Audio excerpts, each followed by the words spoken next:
This morning, I back on my back porch drinking my coffee at 6:30, and I heard a pow or like a gunshot, and I grabbed the dogs and went inside, and I looked outside, and there was a bunch of cops on the streets. Kanawha County Sheriff's deputies and Charleston police officers attempting to serve a warrant, but being met with multiple rounds of gunfire after knocking on the door. The warrant stemmed from a shooting investigation that happened in the city of Charleston. Is what brought them there this morning.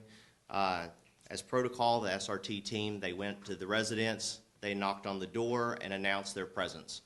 When they did, they were immediately met by gunfire. The incident happened about 6 this morning at an apartment on B Street in St. Albans. Deputies say 18-year-old Joel McGee opened fire on officers with a rifle from inside his apartment.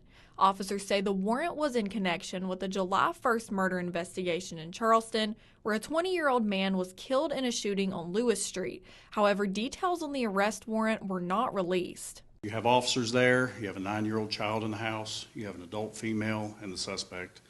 We're grateful none of them were harmed. We're glad the suspect turned himself in. Investigators spent hours at the scene and say there have been roughly 20 shell casings found at the scene. Those rounds were located inside the apartment, and there were rounds located outside the apartment and an apartment adjacent to the suspect's residence. This neighbor, who does not want to be identified, says he watched the scene across the street unfold. You don't know if somebody's going to run behind your house, trying to get away or anything. You don't know that.